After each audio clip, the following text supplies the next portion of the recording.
एक गांव में कौवा और चिड़िया पति पत्नी बनकर रहते थे। ये दोनों उस गांव का बड़ा कबूतर और उसकी पत्नी तोता को पसंद नहीं थे। कौवा और चिड़िया बहुत प्यार से रहना उनको बिल्कुल पसंद नहीं था। कौवा खेती का काम करता था और चिड़िया कबूतर के घर में काम करती थी। ऐसे रहते हुए एक दिन, सुनिए ना, चिड़िया हमारे घर में ठीक से काम नहीं कर रही। हम इतना ज्यादा पैसे दे रहे हैं, लेकिन वो थोड़ा सा काम करके चली जा रही है। मैं भी बहुत दिनों से देख रहा हूँ। उस चिड़िया को घमंड बढ़ गया है। उसके घमंड को मैं उतारूंगा ना। आज भी वो मेरे कपड़ों को ठीक से नहीं धोई। हाँ, मेरे कपड़ों को भी ठीक से नहीं धो रही। हम उस चिड़िया के घर जाकर पूछेंगे, चलो। ऐसे सोचकर कबूतर और तोता चिड़िया के घर जाते हैं। चिड़िया उसके घर के पास रोई हुई कचरा साफ कर रही थी। चिड़िया को रोते हुए देखकर कबूतर और तोता बहुत खुश होते हैं। सुनो चिड़िया, क्यों रो रही हो? क्या हुआ तुझे? क्या तेरे पति ने तुझे मारा है? पति पत्नी के बीच तो झगड़े होते ही रहते हैं। मैं तुमसे एक मुख्य विषय कहने आई हूँ। तुझे मैं काम से निकालने को सोच रही हूँ। आजकल तुम ठीक से काम नहीं कर रही हो। जल्दी आकर जल्दी जल्दी काम करके जा रही हो। ये सब मुझे बिल्कुल पसंद नहीं है। हाँ, क्या हुआ तुझे? वो बात मत बोलिए साहब। मालकिन, मेरे दुख को किसको बताऊं? आप घर के अंदर आकर देखिए। ऐसे कहकर चिड़िया कबूतर और तोता को घर के अंदर ले जाती है। उसके घर में कौवा पलंग पर रहता है। कौवे को देखकर कबूतर और चिड़िया घबराते हैं। क्या हुआ तेरे पति को? थोड़े दिन पहले तो ठीक था ना? लगता है इसे कोई बीमारी आई है। सुनिए जी, आप थोड़ा दूर रहिए। वो बीमारी आपको लग जाने से मैं सह नहीं सकती। ठीक है रे, मैं दूर ही हूँ ना। परसों से बहुत बुखार है, ठंड से कांप रहा है, ठीक से खाना भी नहीं खा रहा। मेरे अपने कोई भी नहीं है। अकेले मैं बहुत दुखी होने लगी। तो तुम यहीं रहकर तेरे पति का ख्याल रखना। कल से तुम काम पर मत आओ। इतनी बड़ी बात आप मत भूलिए साहब। मैं आपके घर में काम नहीं करने से मेरे घर का गुजारा नहीं होगा। उनकी दवाइयों के लिए बहुत पैसे खर्चे होंगे। साहब बोल रहे हैं ना, बस कल से तुम्हें काम पर आने की जरूरत नहीं है। ऐसे तोता और कबूतर चिड़िया से डट के कहकर वहाँ से चले जाते हैं। चिड़िया उसके पति से कहकर बहुत रोने लगी। अरे, ये क्या हो गया जी? अब मैं आपको कैसे बचाऊं? चिड़िया को दुखी होते हुए देखकर कौवा पलंग से उठकर धीरे धीरे से चलने लगा। उसे देखकर चिड़िया बहुत खुश होती है। मैं तुम्हें बहुत दुखी पहुंचाया। मेरी बीमारी को देखकर तुम दुखी मत होना। वहाँ काम से निकाल देने से तुम चिंता मत करो। हमें भी एक जमीन है ना, हम दोनों मिलकर मेहनत करेंगे, खेती का काम करके पैसे कमाएंगे। ऐसी परिस्थिति में हम कैसे करेंगे जी? आपकी तबीयत भी ठीक नहीं है। मेरी तबीयत ठीक नहीं होने से क्या हुआ? तुम हो ना, तुम मेरी बात सुनो बस। ऐसे कौवा कहने पर चिड़िया प्याज का फसल डालती है, खेती करती है। देखते ही देखते प्याज का फसल अच्छे से उग के बहुत अच्छी उपज जाती है। सुनिए जी, उपज बहुत अच्छे से उगी। मुझे यकीन नहीं हो रहा। जहाँ मेहनत है वहाँ सुख है। कष्टे फले। अभी हमें किसी के पास काम करने की जरूरत नहीं है। इस उपज को बेचने से बहुत पैसे मिलेंगे। उन पैसों से हम आराम से अपनी जिंदगी बिता सकते हैं। ठीक है जी।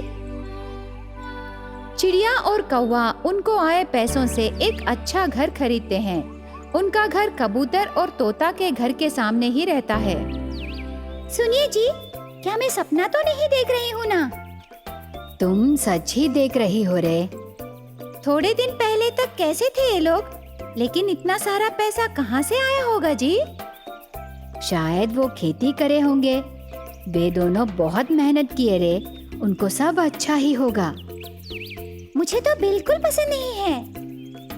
ये याद रखो, हम थोड़े दिनों तक उस चिड़िया का हाथ का खाना खाए।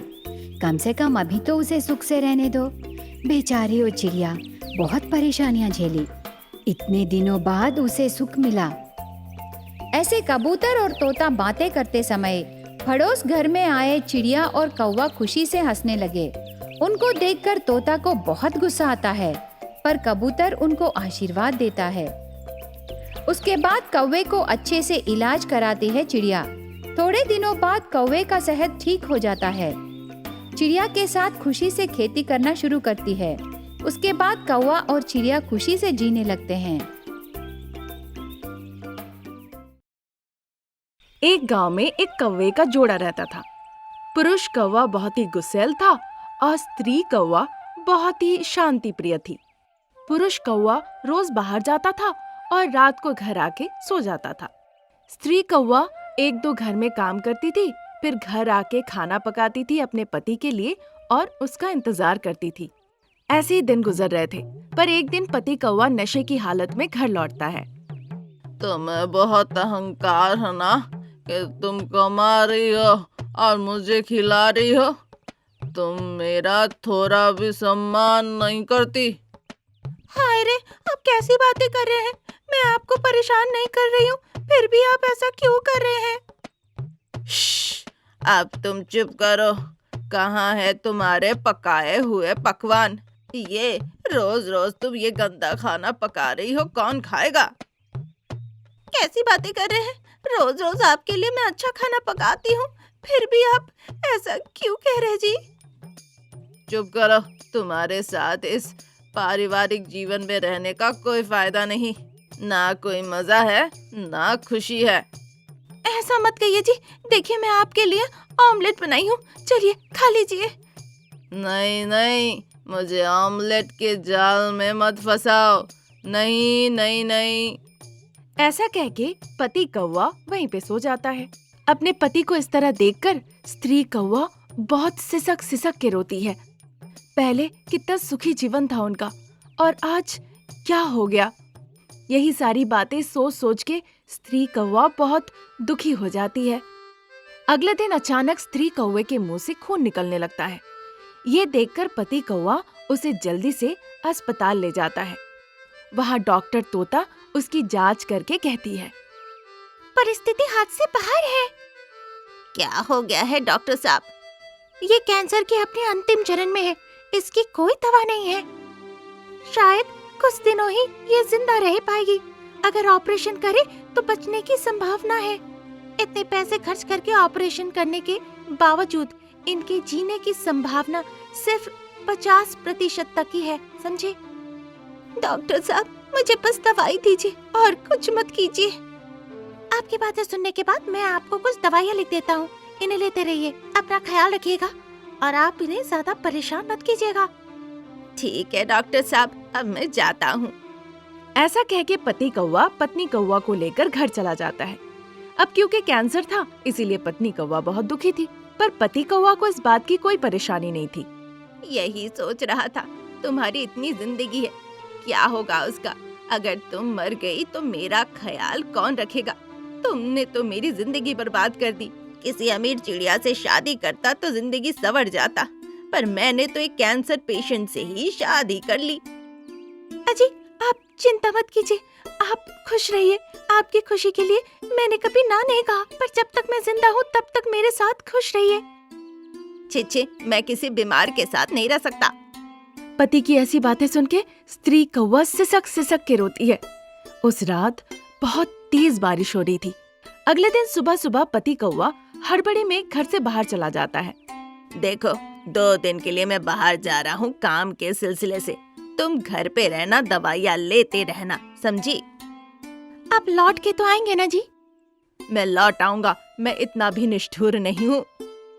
ऐसा कहकर पति कौवा अपना सामान बांधकर वहाँ से चला जाता है। 2 दिनों के बाद बहुत बारिश हो रही थी। पति कौवा एक गौरैया से शादी करके उसे घर ले आता है। खांसती हुई पत्नी कौवा जब दरवाजा खोलती है, सामने पति कौवा और उसके साथ गौरैया को देखती है। गौरैया के गले में मंगलसूत्र देखती है। ये देखकर पत्नी कौवा बहुत खुश होती है। 1 मिनट यहीं पे रुकिए, इतना कहकर वो दिया जलाती है और नए जोड़े का स्वागत करती है।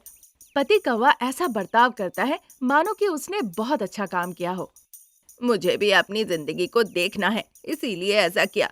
कल तुम वैसे भी मर ही जाओगी, फिर मैं अकेला पड़ जाऊंगा, इसीलिए मैंने शादी कर ली। देखो दीदी, आप चिंता मत करो, आज से मैं खाना पकाऊंगी और मैं ही उनका ख्याल भी रखा करूंगी। ठीक है बहन, मुझे जरा दाल का सूप पीना है, क्या तुम बना दोगी? हाँ हाँ जरूर दीदी।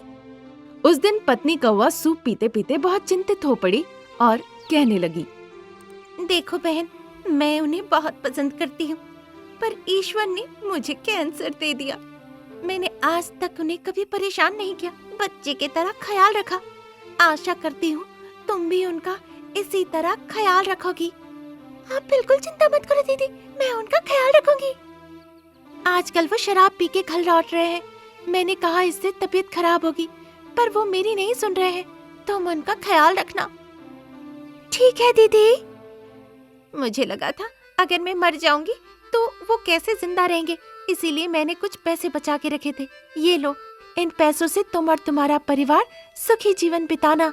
स्त्री कौवा पैसों को गौरैया के हाथों में देकर अपनी आखिरी सांस लेती है। स्त्री कौवे का हाथ पकड़कर गौरैया बहुत रोती है। पति कौवा गौरैया के हाथ से पैसे लेकर घर से बाहर चला जाता है। फिर गौरैया ही स्त्री कौवे का सारा अंतिम संस्कार करती है और तब से गौरैया अपने पति कौवे के साथ खुशी खुशी जीवन बिताती है।